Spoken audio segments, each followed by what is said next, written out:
Hi, Dr. Ashish. Hello, Yash. Here we are on a podcast for DrSafeHands, where we are going to talk about multiple things that fall under the purview of STDs and HIV prevention and treatment and care, and primarily the work Dr. Ashish does and the work Yash does in their respective circles. So, welcome. Thank you. Thank you. Thank you, Sriram. Thanks, Sriram. Thanks, Yash, for coming over and becoming a part of this conversation. There's a lot that we do not know. There's a lot that we need to understand if we want to, eliminate HIV transmission or we want to massively reduce the transmission of sexually transmitted infections. Of course, I'm here to share the experiences of my team, my own experiences, and the learnings that we have, absorbed over a period in time to be able to serve our people in a more compassionate and yet very professional manner. But at the very outset, I would like to say, Shudaru, you mentioned HIV and STDs. So nowadays we use the word STIs because not all STIs will lead to diseases. So there's a very fine, demarcation here that I may be having an STI which is not yet converted into a disease. So we prefer to use the parlance STI. Okay, got it. So, today we will be talking about major issues in HIV. So, to start with, is HIV still prevalent in India? Is it still issue that needs to be systematically tackled very vigilantly? What's your take on So yes, we cannot say that HIV is no longer prevalent. It is prevalent. The incidences are being recorded, and of late, in some states, we see certain spurts of HIV, which is worrying. Of course, the government is. what do you mean by certain spurs? So in between, we see in social media that it happened in certain states that they did a drive to test for HIV, and they found a very high percentage of young people testing positive.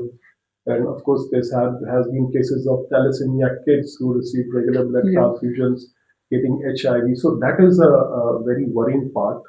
Of course, government is doing a lot of good work. There is no denying the fact that they are doing a fantastic job. But when we think about achieving the 95, 95, 95 targets, all these sections of the society have to come together and do their bit, whether it is NGOs, whether it is influencers or doctors. All of us need to come together. Perfect. And just to clear it for the general audience, what is the clear demarcation between HIV and AIDS? When does it progress into AIDS, and what is the status of those two different things in India right now? So I think that's a great question, and people equate HIV with AIDS. That is a very big confusion out there. HIV is the name of a virus.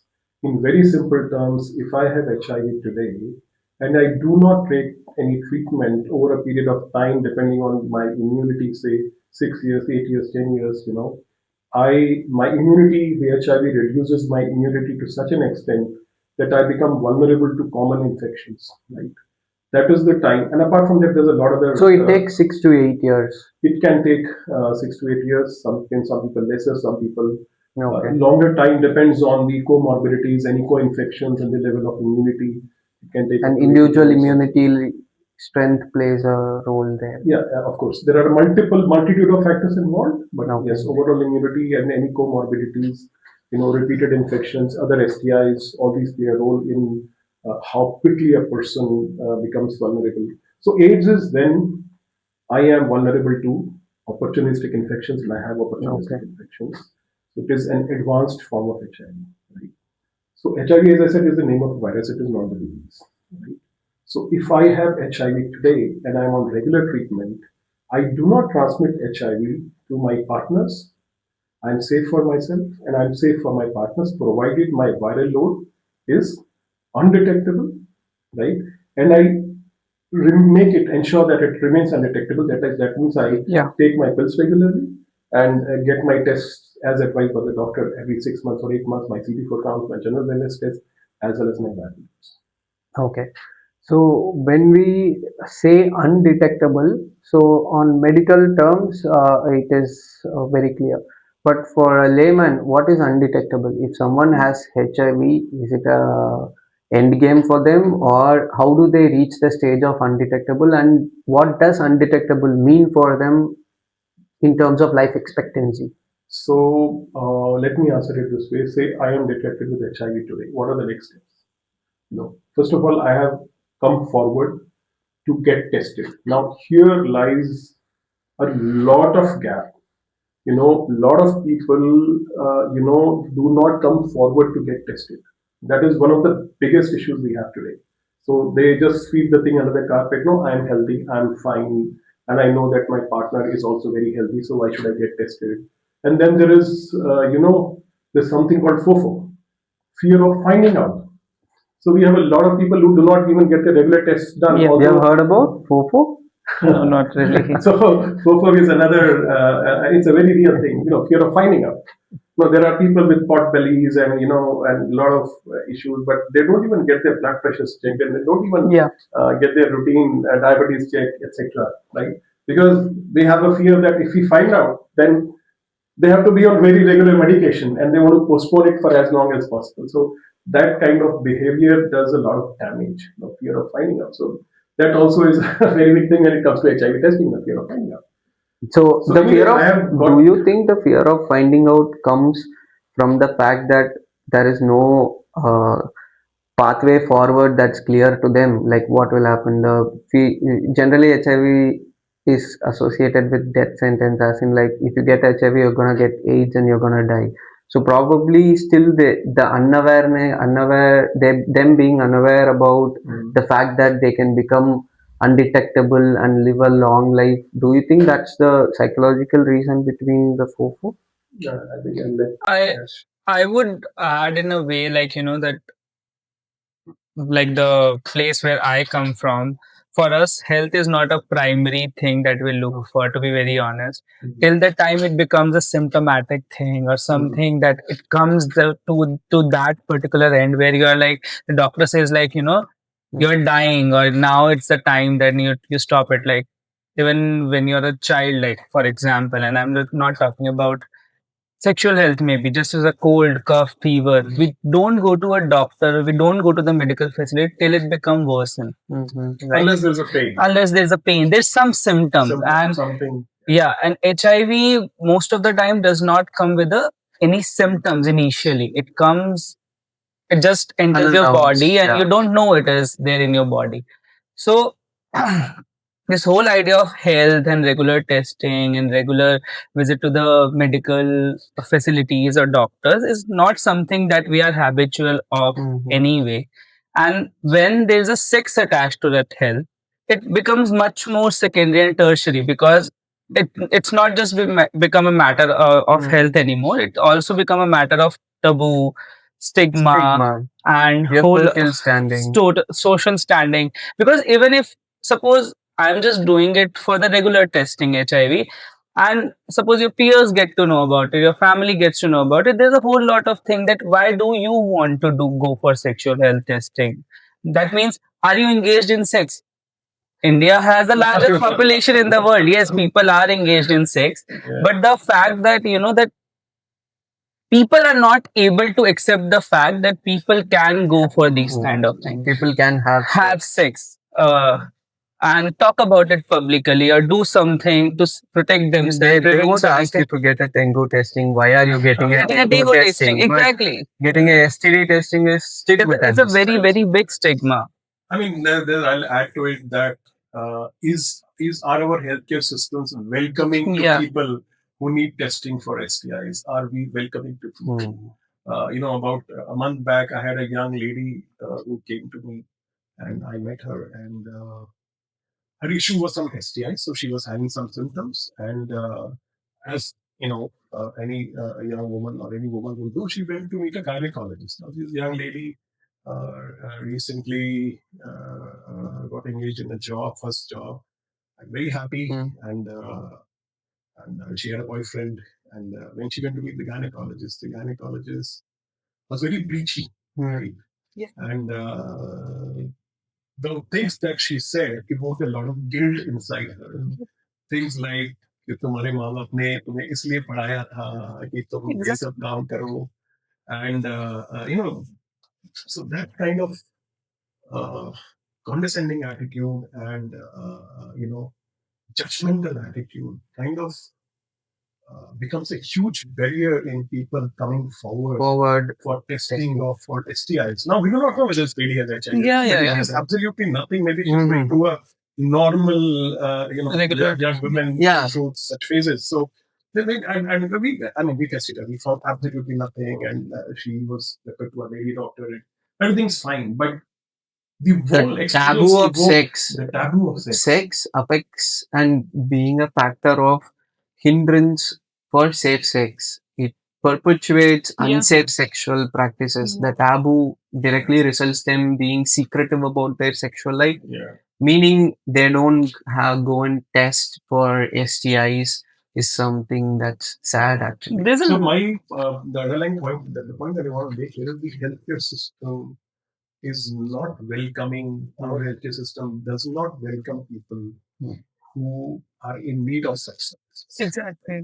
So that's one thing. So we were talking about the say HIV to AIDS scenario. So this is the biggest reason why towards achieving minimizing the STI. So one of the driving factors for HIV numbers not becoming under as low as we want is the fact that sex and having the taboo of not getting tested. And obviously, I get it. I have friends who have gone to STI clinics to get it tested, but they give false addresses, false names because they don't want to get tracked.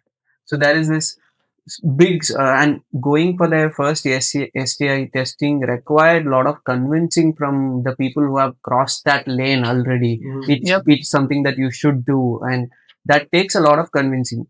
Have you experienced something? Yeah, and to add to this particular thing, like we are sitting in Delhi and we're talking about Delhi. Delhi is still a big space, like big city where still a lot of community people infrastructure wise, and the community services are there, community groups are there who are working in these particular fields. There's a lot of support. Yeah, a lot of support in comparison to other cities. But I have had instances where people don't want to go for testing or medicine in tier 2, tier 3 cities because that's a small space. You know each other. You know each other, people know each other. The doctor is something like is connected to your family somehow.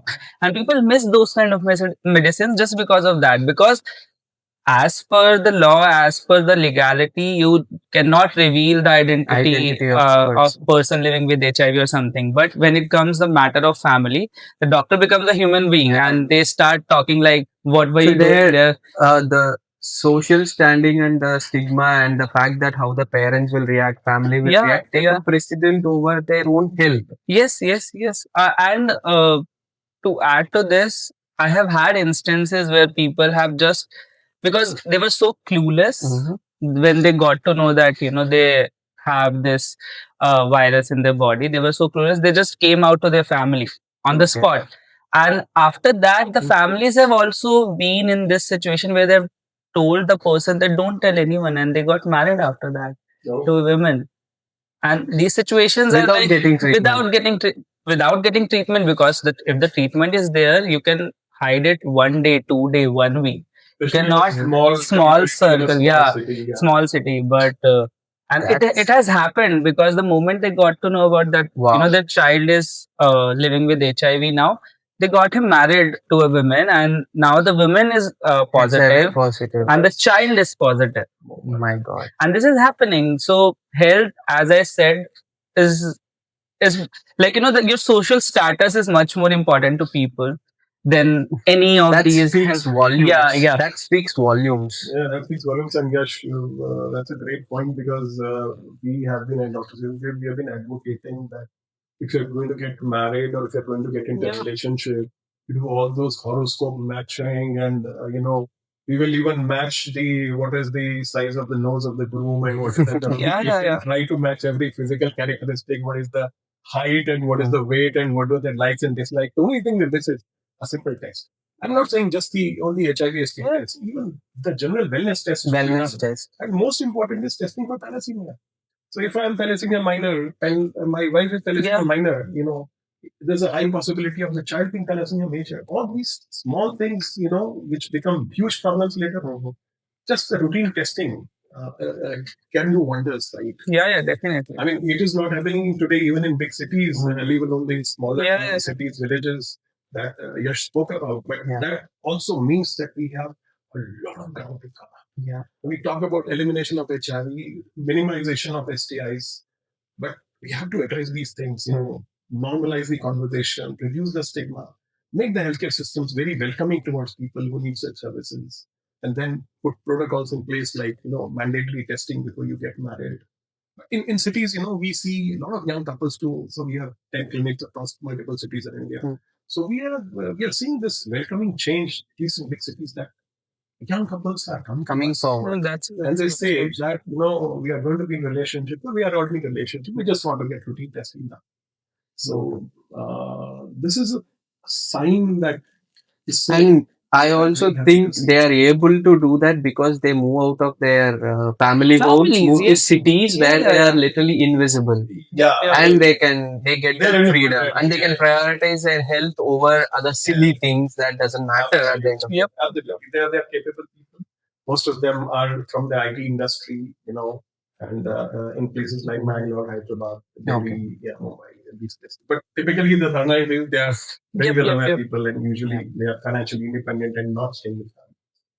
So, since we are talking about couples, uh, what is the experience or like prevalence of one person getting HIV? And we talked about responsible people who migrate to cities and people who want to take care of their health coming forward. What about the other spectrum? Is it still prevalent? Yeah, of course, the STIs and HIV are. I mean, they are across India. Right? Whereas you have large populations, the absolute numbers are going to be higher. But the problem is today is, we need to reach out to the tier 2 towns, tier 3 towns, going forward, the villages, not only to create awareness, but also to provide facilities where, in a very seamless and non-judgmental manner, we can provide the proper HIV and STI care. That is the ask, that is the challenge in front of our nation today.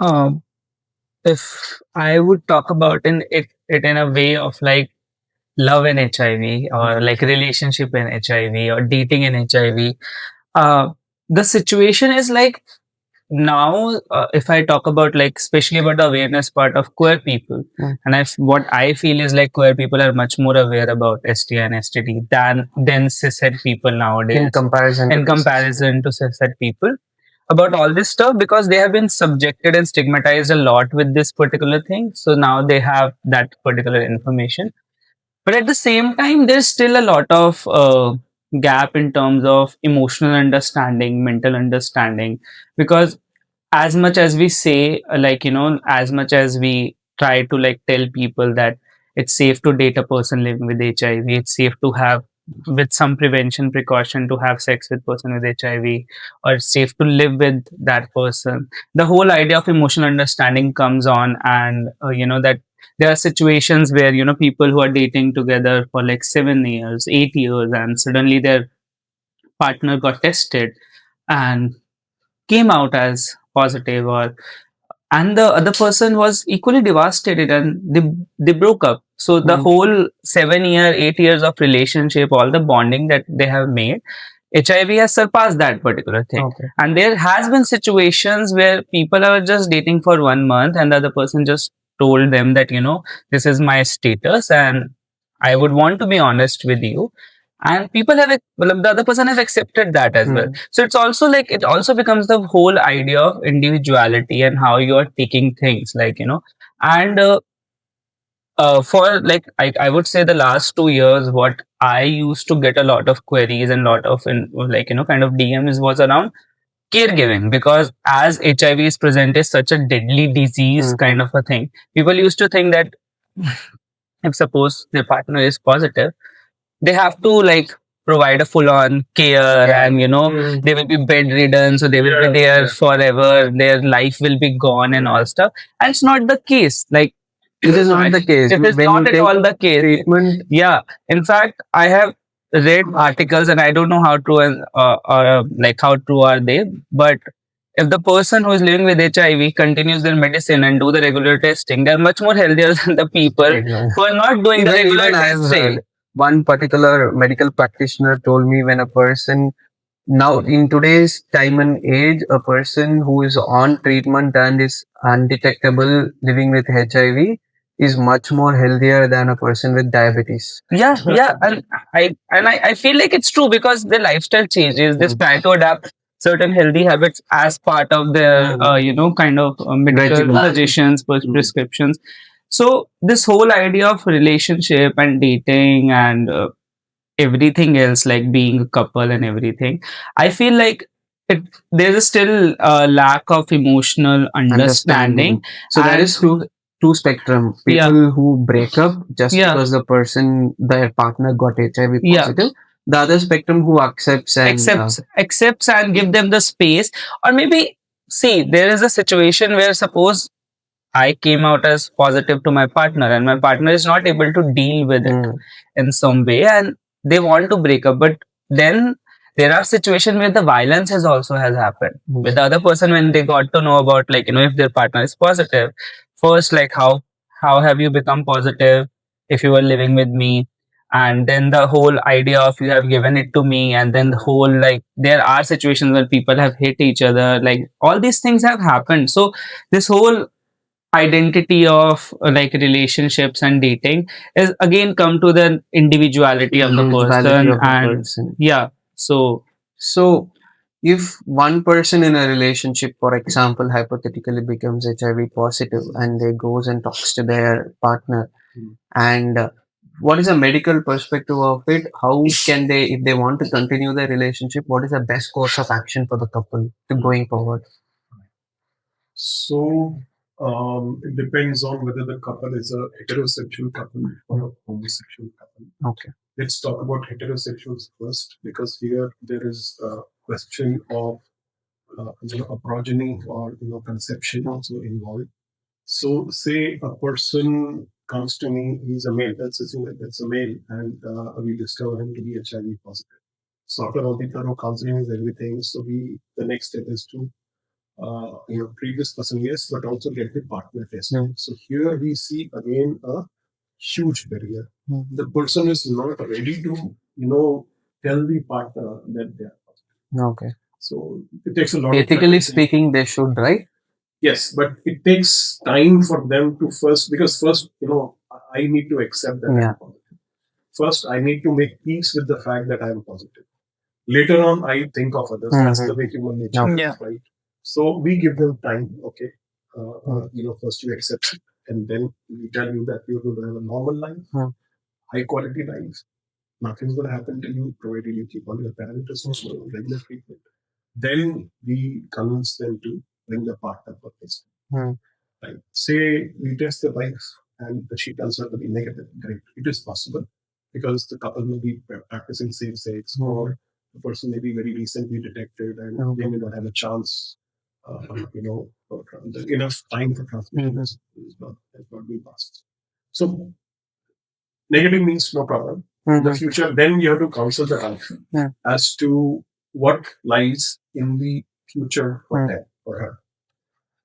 So here, this is what we call as a zero discordant couple. Okay. When They all one person is positive, the other person. either the male or the female partner. When one partner is positive and the other partner is non-reactive or negative for HIV. So that's called a zero discordant couple. So then here a lot of couple counseling needs to be done, right? And we as medical practitioners, we are ensure that we are totally non-judgmental. We put facts on the table without trying to influence any decision, right? Because now it is up to the other person whether they want to continue the relationship or not. We put facts on the table. So say the person is recently detected, no other complications and all, so and will do well with ART, etc. So we tell the wife that he's going to be fine. and suppose they won't have children. So the immediate question is, can we indulge in regular husband-wife relationship or not? And can I, if I, will I become positive for HIV if I continue to be in relationship with him? And what about children? Can we have children? So the answers to these questions lie in the fact that point number one, the person has to be under viral suppression, undetectable viral load for at least 6 months in continuity before the person becomes U equals to U. So U equals to U is undetectable is equal to untransmitted. So when you reach that stage, you're safe for yourself and you're safe for your partner. That's point number one. That's the ideal stage to be when you are in. That's an ideal stage to be when you're so then the person becomes safe for the partner. But even then, we always say that have protected sex, have safe sex, to be on the safest side, so that there is no anxiety when you are getting into a sexual relationship. There's no anxiety around it. And then, if you want to have a child, then you like to put the female partner or the male partner. In this case, example, the female partner on PrEP.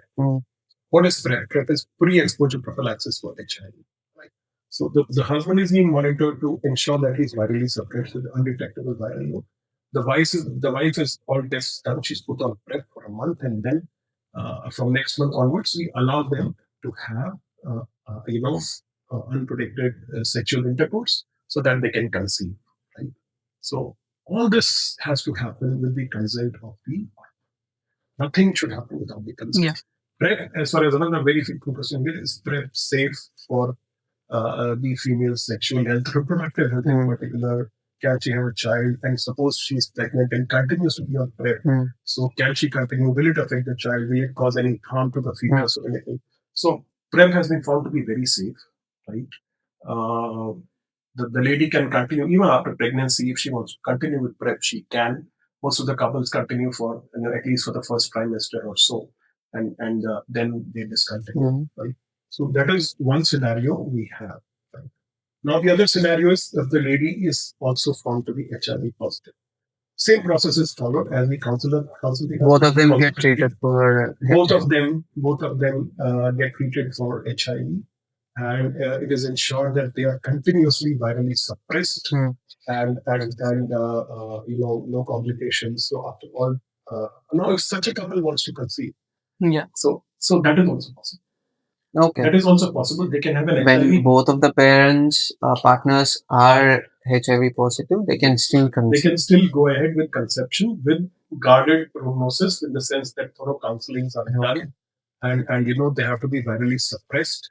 We have at DrSafeHands, we have had more than 2 dozen couples, discordant couples, whom we have helped to conceive, and all of them, the partner never got HIV positive, and the babies were also all healthy, safe, and fine, and HIV negative.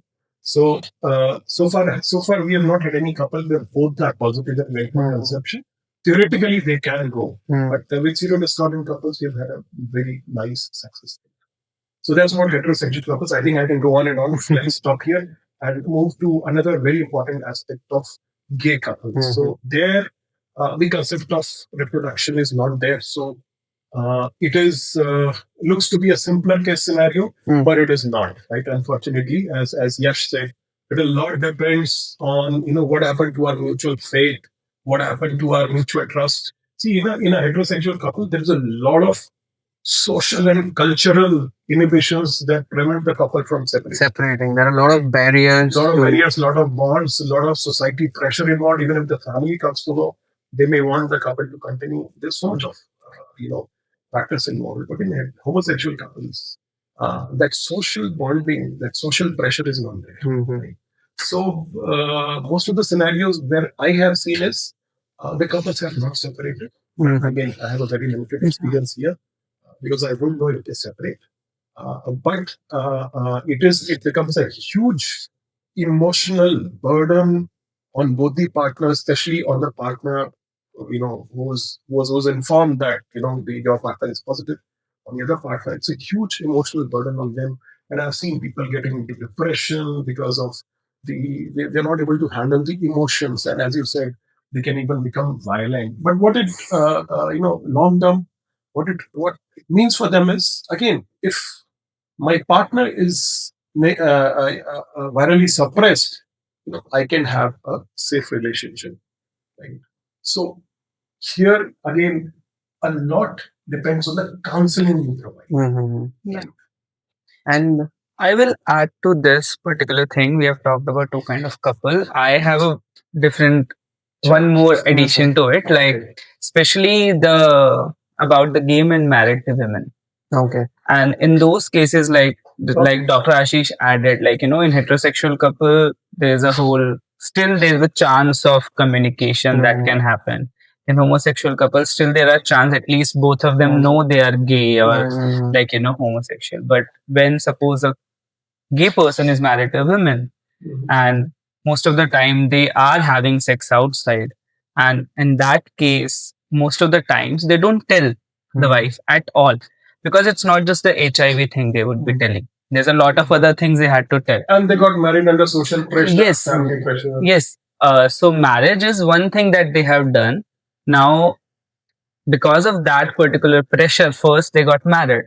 Now their health is at risk. Their Because partner's health is is at risk. And if they conceive a child, because most of the time they cannot come out at all to their partners, because it's not just the partner involved. Like we say in India, marriage is not just union of two people. Individuals. It's like the whole family. thing, like that it can become anything. So they don't come out. There are multiple cases, like there are multiple DMs I have from people text me from fake ID ki, see, I am positive, I am married, and my wife is asking for the child and all, but I cannot tell her that I am HIV positive. It's not just HIV. After that, there's a lot of thing that is there. HPV can be transmitted, like it's very common. But it's like you hit a bump, but Yeah. then you chose to go down road. Down road, exactly. And why? You're Because putting the other person's other health person- as, and eventually it will come out, right? Somehow. definitely it will come out. And see, in that cases, if the woman is still has some kind of privilege or accessibility or affordability or support, she can still go to divorce or like some kind of legal action. Okay. But just imagine if a Okay, woman has okay. no support, No support. nothing. And there are multiple cases of that where I wrote something about this particular thing, and then the women reached out to me that this has happened to her. She was from Maharashtra, some village, and she's like, my husband was HIV positive for 11 years. Wow. And he was going out so his friend knew about it. He used to keep his medicine somewhere, like with his friend. He used to take that medicine, and someday she found out, and that friend was not just a friend, it was more than that. And she found out about it after 11 years. And when they got tested, her both children were positive, she was positive, and more than positive, it was a very big, that after that the acceptance is very difficult.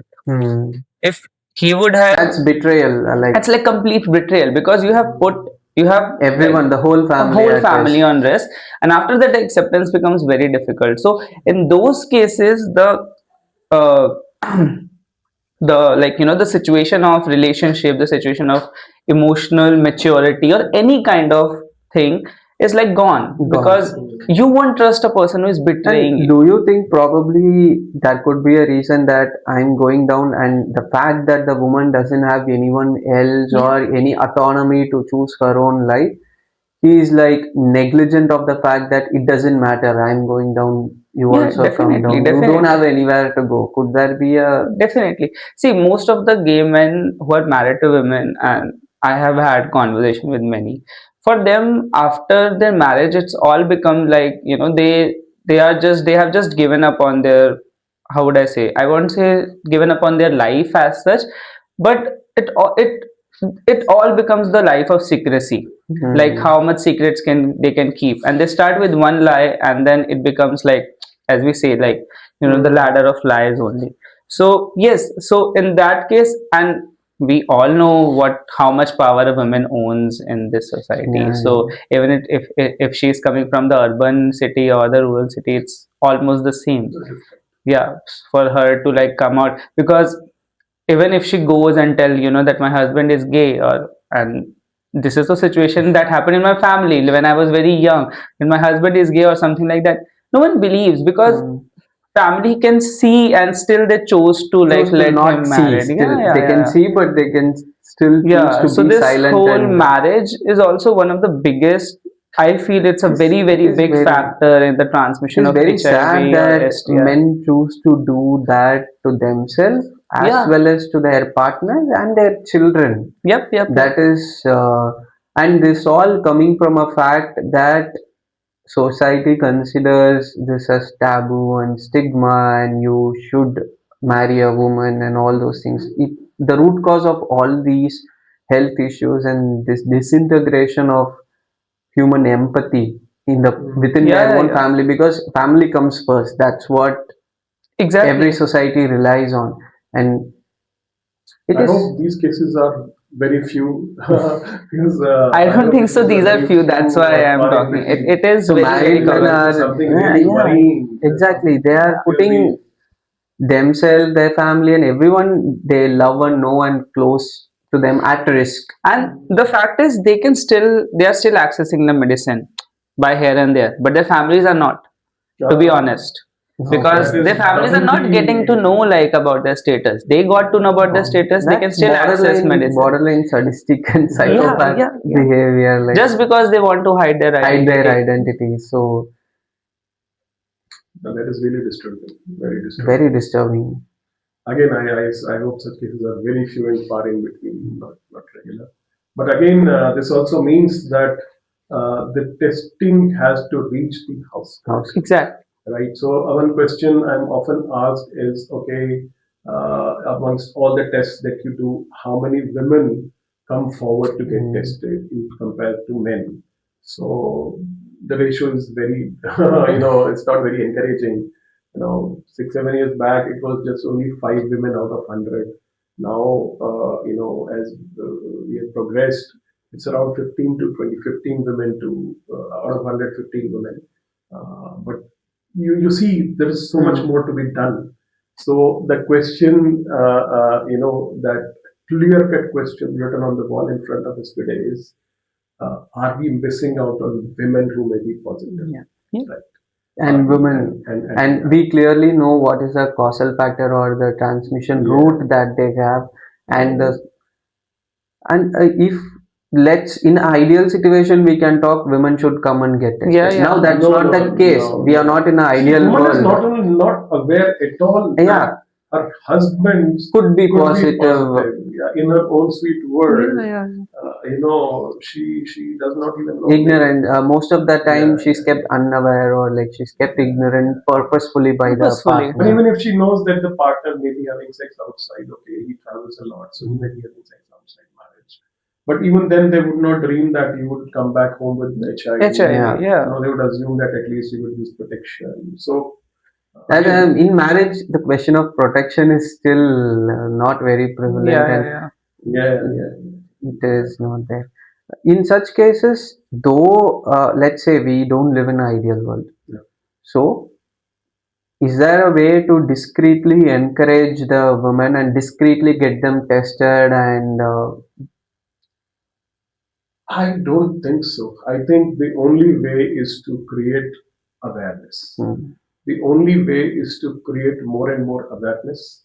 And somehow, I at least I believe that awareness has to go to the schools now.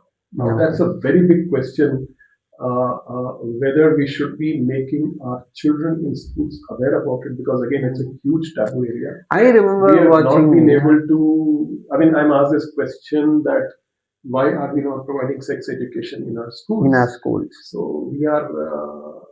That's a question for the society to Sex, answer. sex education is people think sex education means teaching the kids how to have sex. It's more like how to choose your health and how to choose yourself over any kind of sexual city, because these are all very we think sex as a very normal platter where two people engage in sexual activity, but as you are telling, sex involves multiple people in terms of relationships which is not strictly homo heterosexual, where Yes, yes, marriage yes. and others That's very important. So it's not only awareness of HIV and STIs that we need to do at a younger age, if not in schools, maybe in colleges, but also this wave of homophobia that we have seen, that is something we need to counter during these sex education sessions, So this homophobia is unacceptable. Yeah, absolutely. And I don't think it is coming down. In fact, I get very, very disturbed when I see some reels and videos in social media, which clearly show hatred towards homosexuals. It seems so nauseating.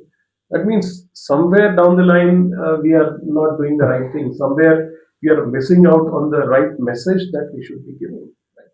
Destigmatizing and detabooing is something And that has to come at a much younger age, right? I feel like, that even if the sex education comes to the place, our education is very set up in a binary and set way. Yeah. I have done my graduation biology and I have two major subjects, reproductive biology and medical diagnostics. And it's not like I was doing MBBS, I was doing zoology. But none of those, and I'm talking about graduation, I'm not talking about class 11, 12th, or 9, 10th, I'm talking about graduation. None of like my courses or chapters has ever even talked about the body except the reproductive parts in a very male female setup and just about the reproduction, and we only learn about the reproduction, nothing else. Even the professors who are teaching, and I'm not saying ठीक है book में नहीं है, like the syllabus में नहीं है, at least the teachers can just add an element to it, that all the bodies does not look like this, all the reproductive parts are not like that. Anal sex is a thing and it has a higher transmission angle in comparison to the penovaginal sex because of reception and all that. We have learned about the muscles that are there in anal sphincter, but we cannot go one step ahead and just say these muscles are very receptive to the virus of HIV or any STI. So this whole, and I've had instances where teachers skip that part because they find it uncomfortable to talk to the kids. Just imagine, I did my graduation in all this thing, and still till the age of 2021, I never realized that HIV is something that can happen to me, or like I need a condom to prevent some STI. And this is when I was reading everything and I'm studying properly. So this whole critical thinking. Yeah. We just treat things. Smiling when you were saying, because when I did my MBBS, homosexuality was actually classified as a abnormal mental. Yes. And a lot of colleges still use that context. It has changed now, but it was like colleges. I'm not sure if I'm not sure most of the doctors are like Dr. Ashish and they update themselves to the current scenario. They still stick to the thing that they might question it. I still wonder what happens if they go to the wrong doctor being HIV positive and they get banished or like given lecture or those horror stories. Yes. I mean, absolute bullshit.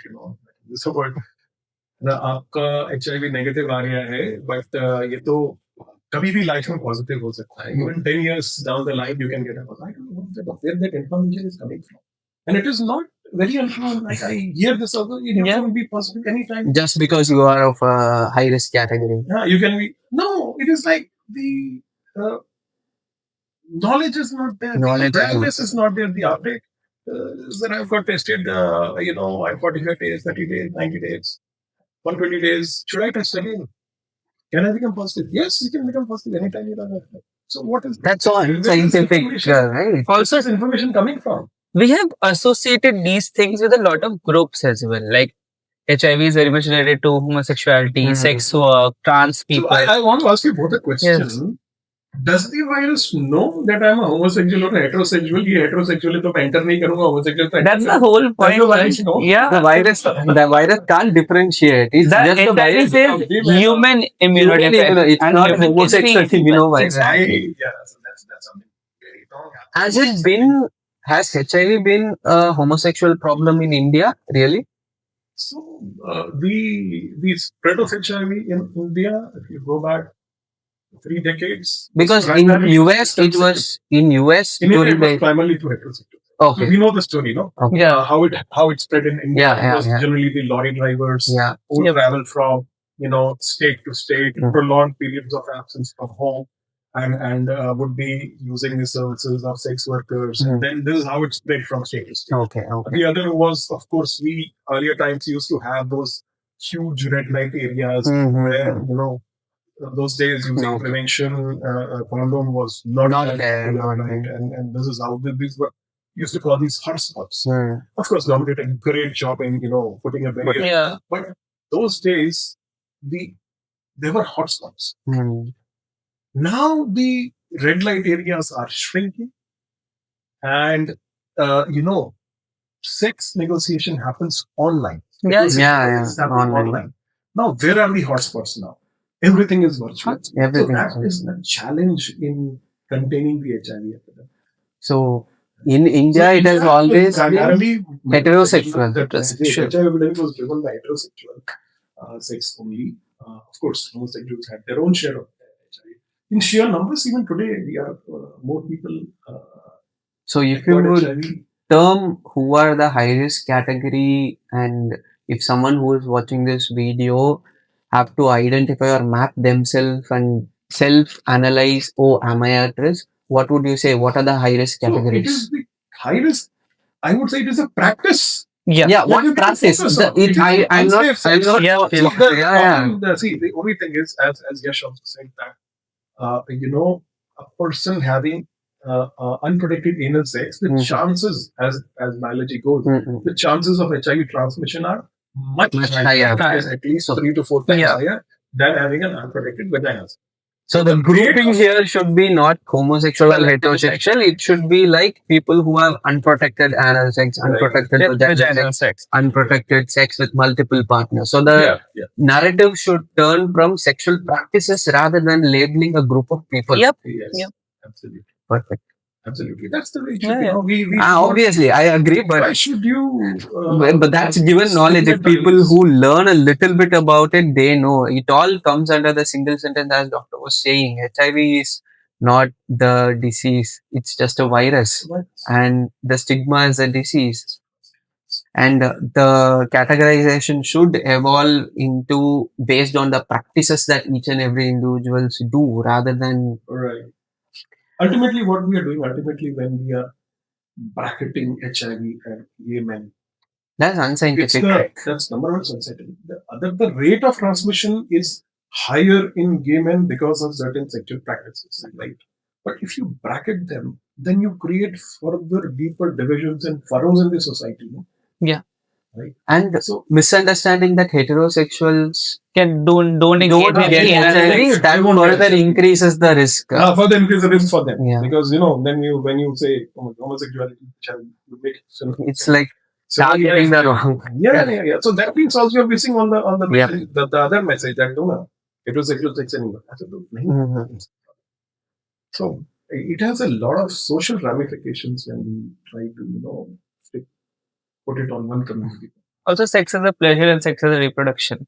It's also a very important part. A lot of cishet people are engaging in sex to reproduce more than for the pleasure part of it, especially with their married partner or like the monogamous partner. In the case of homosexuality or it is primarily pleasure driven. Pleasure driven. It's not. It cannot be for reproduction, but so it is pleasure driven, and in that case, you only have you have one penetrative sex. You only have one mechanism, that is anal sex. They have and it's not like the cishet people are not doing anal sex. It's just anal sex is very much associated with the homosexual for a very long time because people assume only penetrative sex is the sex, and where will you penetrate? So it becomes like the idea of anal sex.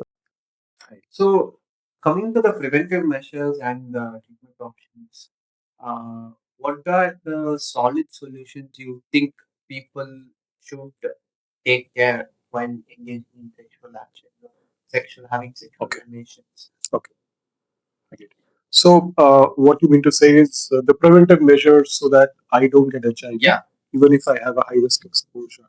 So clearly, PrEP. A lot of people are aware about PrEP now, especially in metro cities. The awareness about PrEP is there and it is increasing.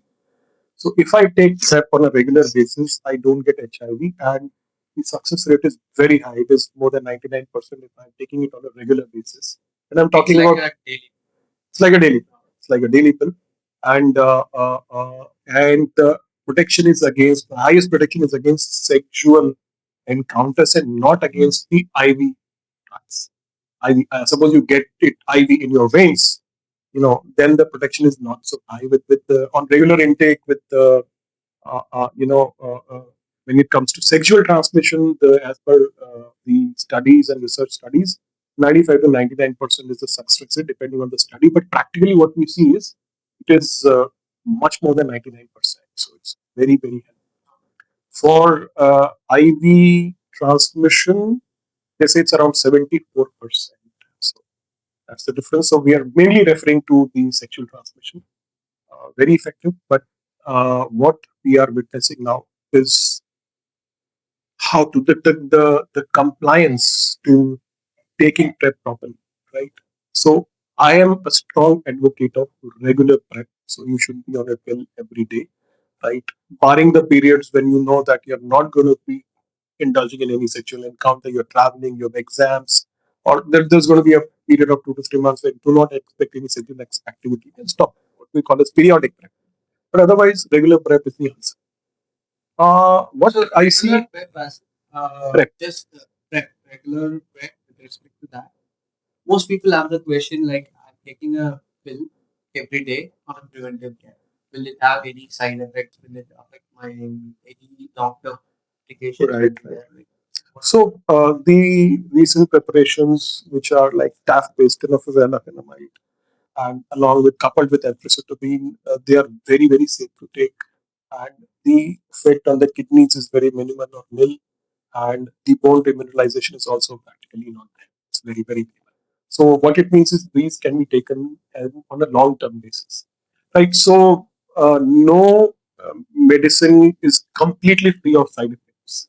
So, but what we try to gauge is whether the beneficial effect is far more than the side effect.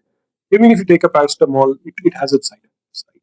So no drug which has a main effect is not going to have a side effect as a main. So then again, one has to individualize it. Some people, they when we assess them, like it's not. See, we also have to understand that PrEP is not a can. That I just go to a store and buy it and use it as and when I want it. It is going to lead to a lot of negative repercussions in the long term if that were to happen. So when we choose someone who needs to take PrEP, we need to assess them that they do not have any pre-existing HIV, hepatitis B, hepatitis C, or syphilis. Like people come to us and say, "Okay, I've done my HIV test. Now give me PrEP. I know that I'm HIV free, but what if they have syphilis?" Right? Yeah. So they are going to have. They may have unprotected sex and pass on syphilis. These are the factors we definitely need to consider. Second is, whenever we start PrEP, we also ensure that the liver and kidney parameters. Somebody who takes alcohol very regularly has very, his liver function tests, his liver enzymes are completely out of range. I would not like to put him on PrEP. I'll create the injury for his liver.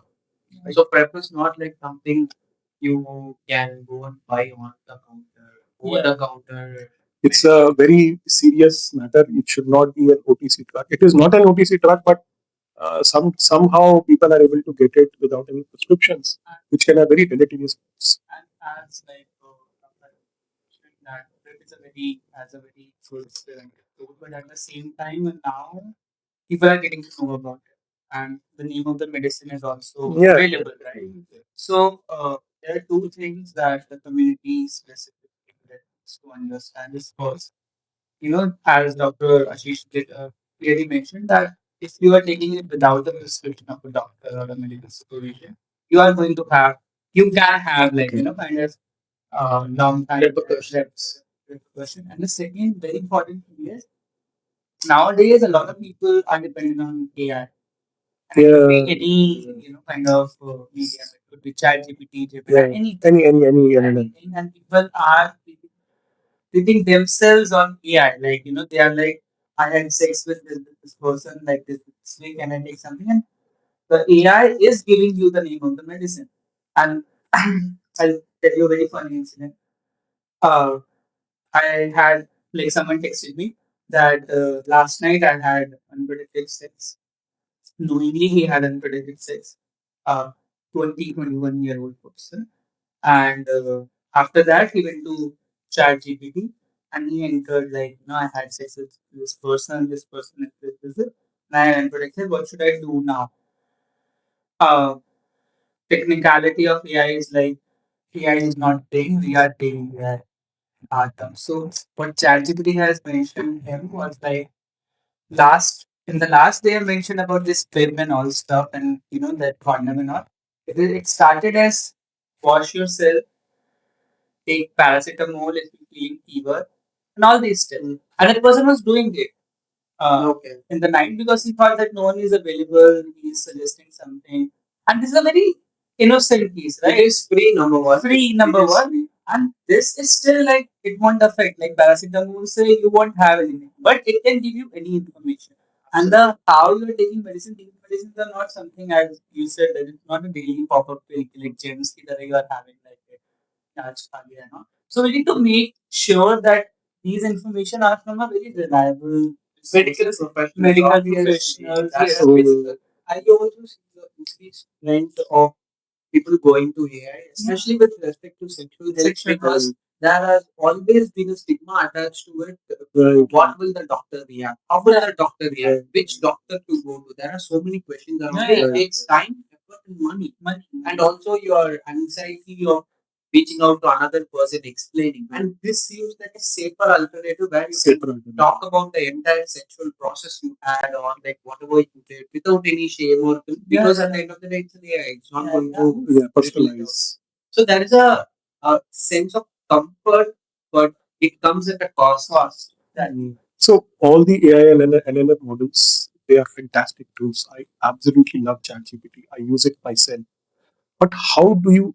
It all depends on what questions you ask and how do you interpret them. All LLM, it is. I mean, it is scraping the internet, right? Yeah. Also, I came across a study that in that activity is primarily trained to comfort you. You say, any mistake, I did this. The first point is, don't worry, you take care of yourself. And then it comes, even if I might have committed a murder and I go and say, okay, relax, you will be anxious because you committed a murder. That's not how real life works. Yeah. So you need to use these tools with a lot of caution, right? So recently, there was case highlighted in the National Daily where a person using some LLM model took PET on his own and ended up in a hospital in the ICU. I don't know what combination he took, what he took, how he took, because it's a lot. When a doctor sees a case, we assess a number of factors, and all the LLM models, they'll always say, always a disclaimer. This is just for information. Please consult your doctor. They'll always say that. We miss that part. We miss that part, right? So because you say I have one question and I'm giving only one input to ChatGPT, whereas when the same person is coming to me, I'm extracting 20 more inputs from them, and basis that I am giving some deciding on the treatment or what is the next course of action. But the LLM may ask you for more inputs, may not ask you for more inputs, and basis that single input, it'll give you the suggestions.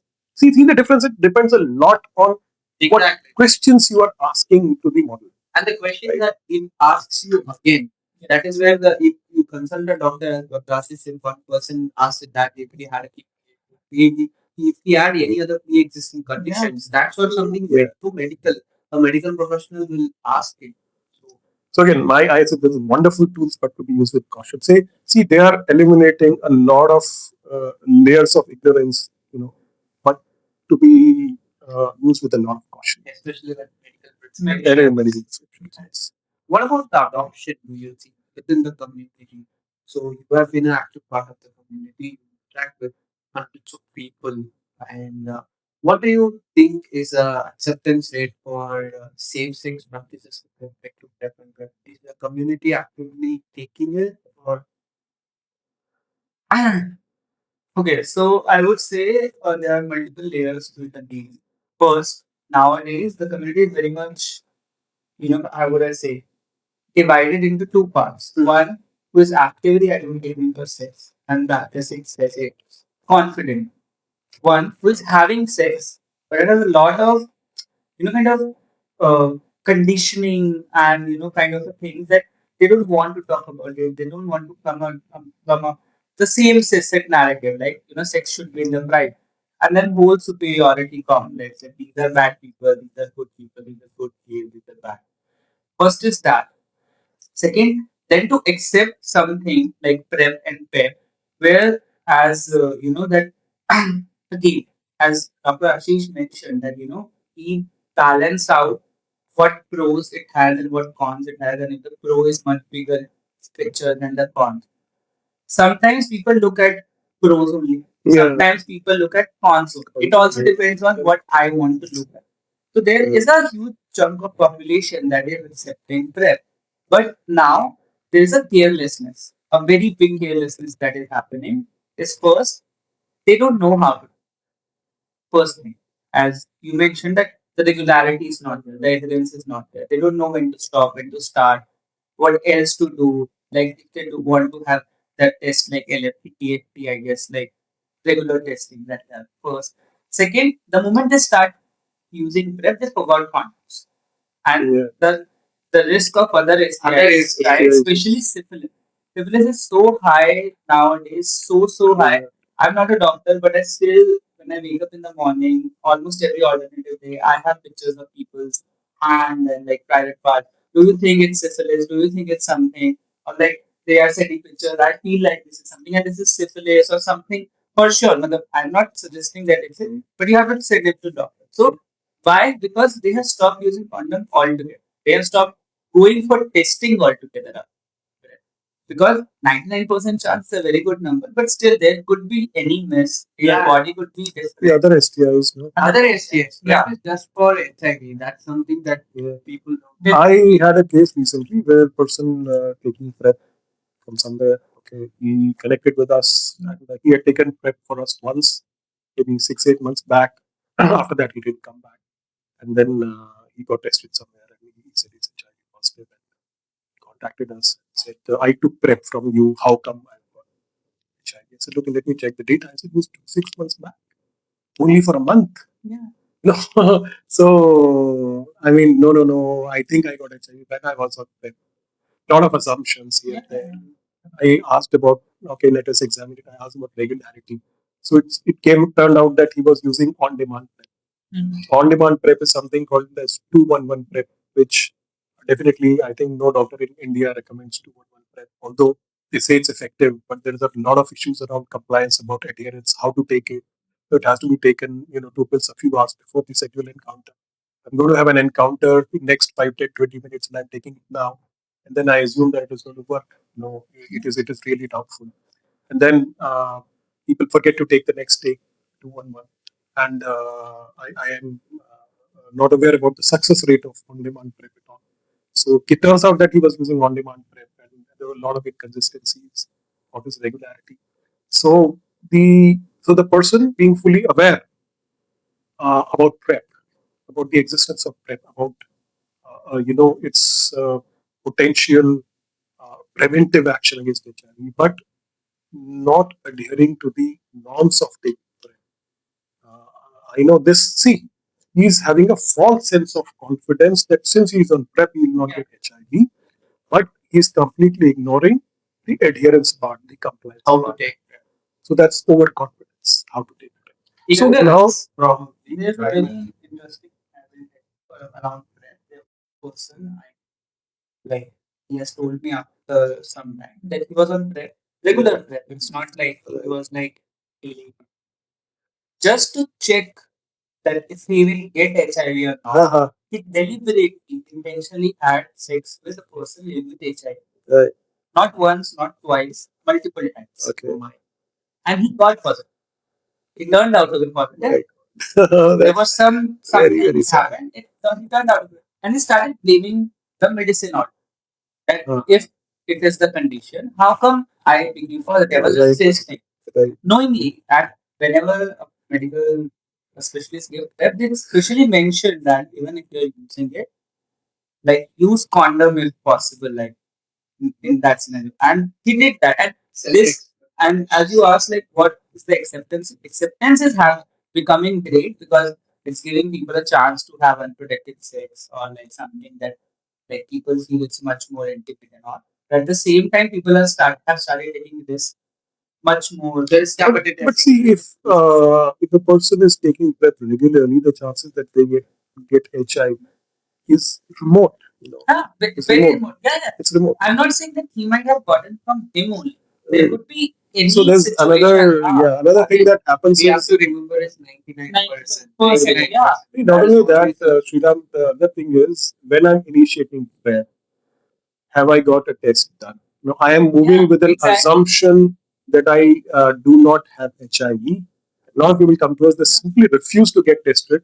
They say you are asking for a test because you want to make money. No, sir. There are protocols that we want you to follow.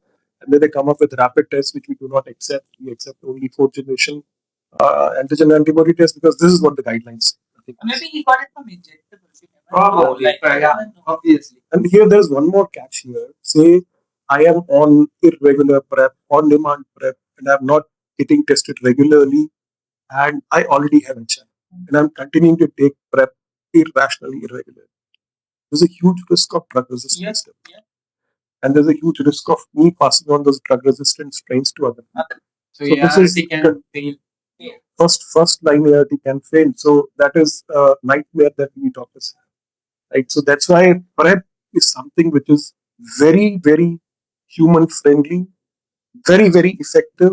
It's a savior, but it has to be used with caution. It has to be used. Just the guidelines need to be followed. Guidelines need to be get tested first, and then once your doctor approves for you to get on PrEP, then get on PrEP. Be regular, take it regularly, and don't involve in activities that are riskier, like putting yourself in risk.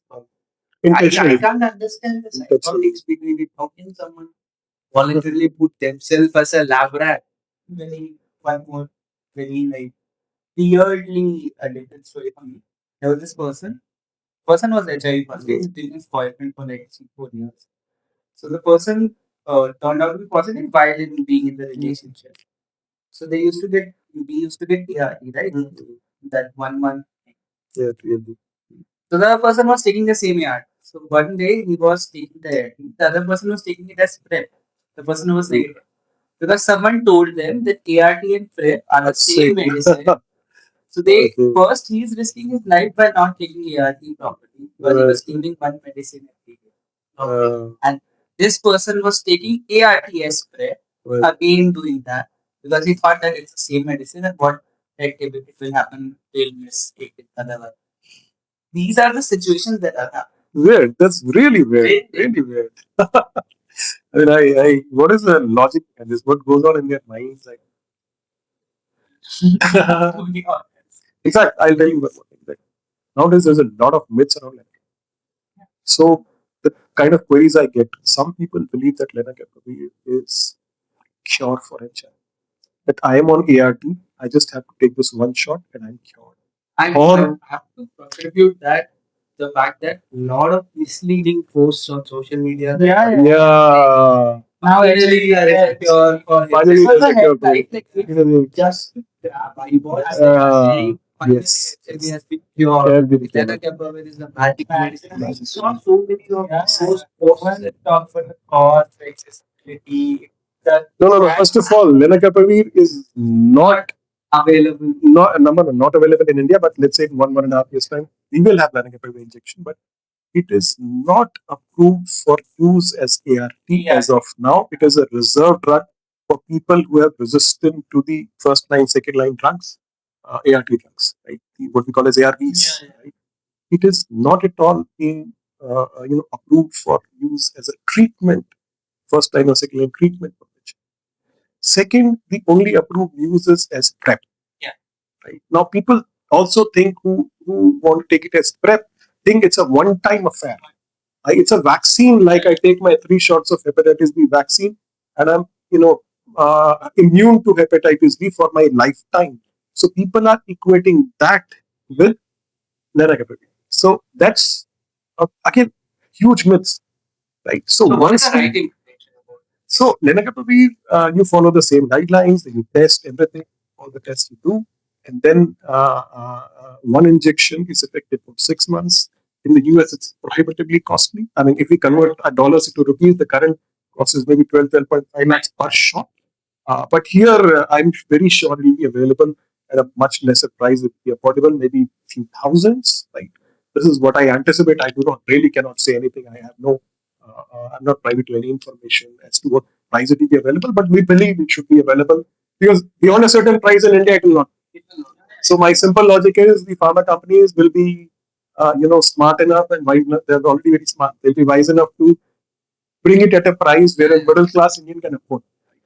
Then it's an injection which has to be taken subcutaneously. So and it is like a wherever you inject it. Say you inject it in the abdomen, like people inject insulin, it forms a bleb.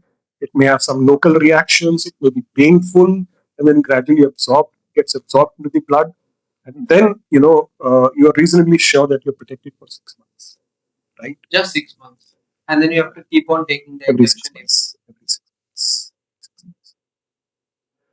That these kind of real medical information is completely lacking because everyone is chasing headlines. We're chasing headlines. So people are very excited about lenacapavir, but I think that once it is launched in the Indian market, people would prefer to take their oral medications because I mean, how many people would like to be ready to experience that pain?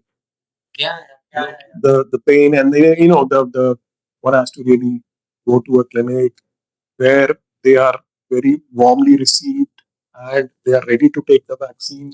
They could take time out and see. I think some people will definitely do it, right?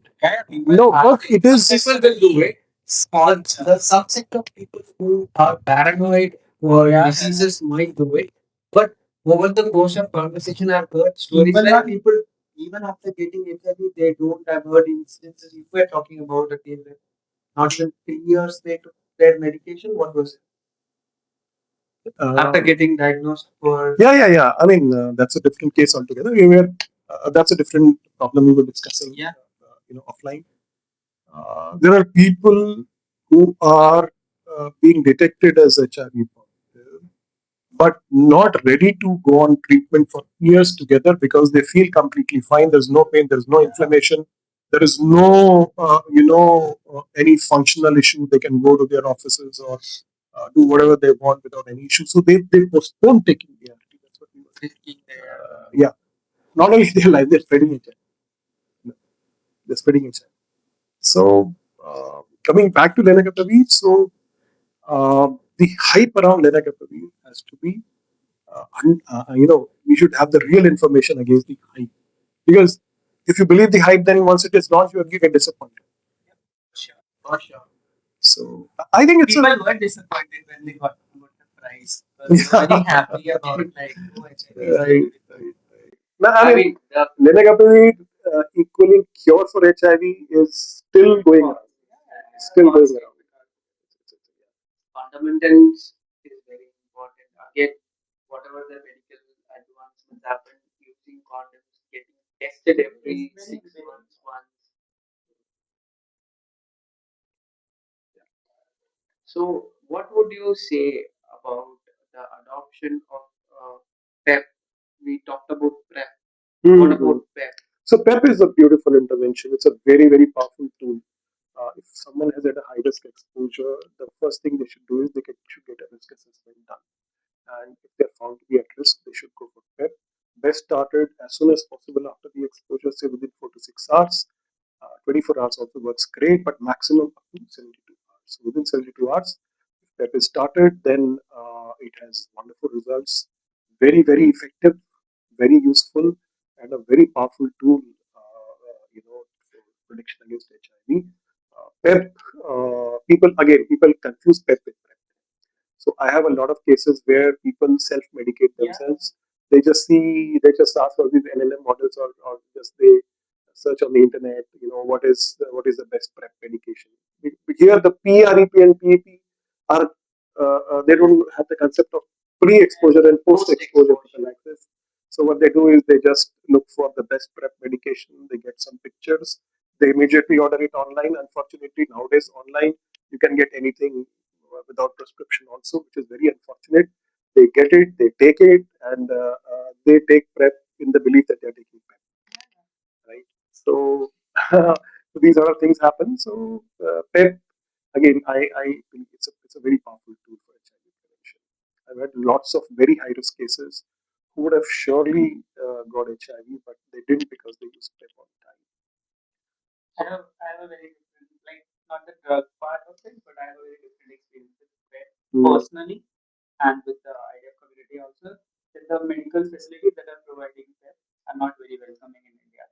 So, like wherever I have been to like spaces, it becomes the question of why were given you were doing it, because it's mostly like you are in the risk exposure that time and you are going for it like I did not use condom or the condom but yeah I was in the moment. So rather than handling the situation, they go into why did you do it? I remember the first time I went to took, like take breath. It was like 3 4 years ago, and it was my first time. Though I had some kind of information and knowledge, so that I can kind of counter it or talk to him about it. And I'm talking about a doctor. I'm not talking about a counselor. But the people who go there with a fear or anything, they won't be able to go and take that particular medicine ever again because of the kind of shame the medical facilities are. And it's with the same, but PrEP is something that's a very emergency drug. That should be the first thing that you should be providing. You want to counsel that person about the same sex practices. Second part. You can do it later. First thing is like you provide the medicine, you ask them how, like tell them how to take it and all that stuff. And then you can just do the post counseling, tell that then person. Then it becomes like thoda sa sharp and calmness. But wherever I have been, wherever my friends or the people I know, it's same. Either it's private or the community groups, like the people who are providing. It becomes the question of why even were you there? Like what allowed you to do that? Why are you even engaging in that particular? That's such so inherent in probably the society. That's a question women get asked whenever something happens to you. Why were you at that time? Why were you that? Yeah, that's And also it also raises the very important question of preferences. It also depends like were you are the receptive partner, and when you are the receptive partner, it becomes another shaming aspect of it because the judgment, everything changes in a very different way because society still looks at the receptive partner as a woman, and the person who is like penetrating or inserting as a man. Man still get thoda sa say than the person who is getting it. And it is very true. And it's there. So PEP is a medicine, is a very good medicine, but accessibility is very very tough because of these statements. Was it how did you tackle with your you work with a lot of doctors under you, like how do you tackle this particular problem? So at DrSafeHands we have protocols. Anybody newly inducted into the team goes through a period of training which ranges from 1 month to 3 months depending on their prior experience. Then we do and we subject them to an HIV certification course, which is not outside our system. Once they are trained in the system and they're assessed, and during the training, the first lesson that we teach them is about attitude. No, we do not. We have zero intake of people who have any sort of judgmental attitude. And, I mean, people generally, a lot of people who have joined us, they were not even aware of homosexuality. You know, not to the extent that they should be. So there's a lot of training that goes on into soft skill training, and even I am not very conversant with the right adjectives to use. It took me a lot of time to use the right adjectives. Right. So we tell them about how to address people from a certain community and how to, especially for transgenders in our society, having respect for transgenders is what I focus on a lot. Right. So attitude training related to attitude awareness, I can say, and then the subject matter training that happens to all our counselors. 100% of our counselors are certified HIV counselors from an external source. And then coming to doctors, of course, I am very, very doctors. We have a very, very nice, deeply ingrained protocols. All of our doctors have, and if I take freshers on board, I completely, even today, I feel so surprised that they have never been told about ART, HIV, the STIs in their curriculum. I mean, it is not touched upon at all, right? It's hardly touched upon. They right, right. Then I had a homophobic, yes, very aggressive. So there's a lot of emphasis that goes on training and orientation, and many times, I tell them, okay, I have, I call myself an ally. I have so many friends from the community. I tell them, go and attend their workshops. They are organizing such wonderful workshops. When they go and attend, and they come back totally changed people, come back totally changed, right? So this is what we try to do. I mean, there's a maybe a drop in the ocean, but I feel until unless people are able to access the medicine, there is no use of medicine. So the first thing is that you are treated with respect. Yeah, that's it. You are treated with respect. Nothing else.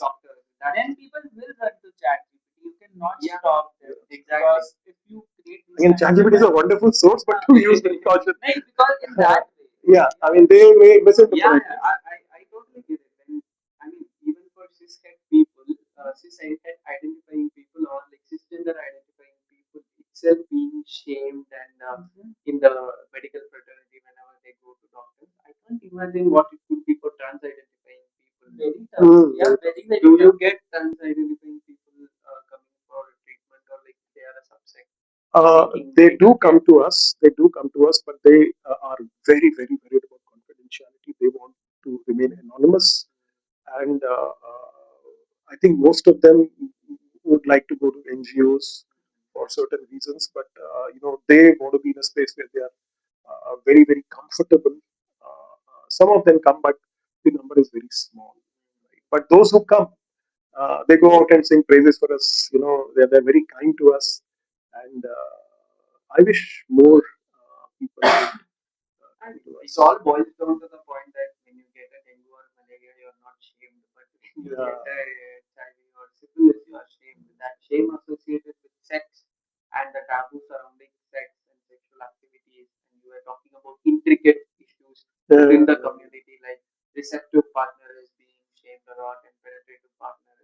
Those dynamics are the root cause of increasing STDs and HIV. I feel more than you stand with your friend at any tea center, and if someone will see you, they will assume that you have HIV and it will be spread like anything. That's one of your community folks. In the community, I was like labeled as HIV positive person just because I was working with some organization or I was seeing with some friend of mine, okay, or maybe I was talking about HIV. So I was labeled as a HIV positive person. People were texting me, so how does it feel to living with HIV?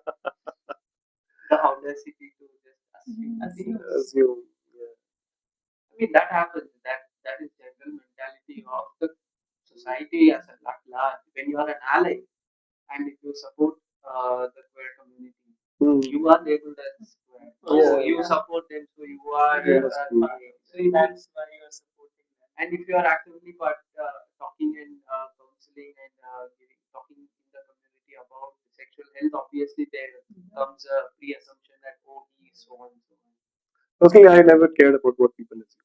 I mean, at my age, I don't give a damn. But that also depends. Like, not everyone is that kind of comes from that kind of space, right? Yeah. For some people, it becomes very difficult to like, stand and ART, as you said about trans people and confidence. That's why I guess they move mostly to the communities. Again, I think given such a situation, given that we live in a society as such as there's online consultations and online services and delivery of things, I believe I know Dr. Sefan has home sample collection and they also deliver medicines online. Do you think how has these advancements in technology that has helped people to access you more?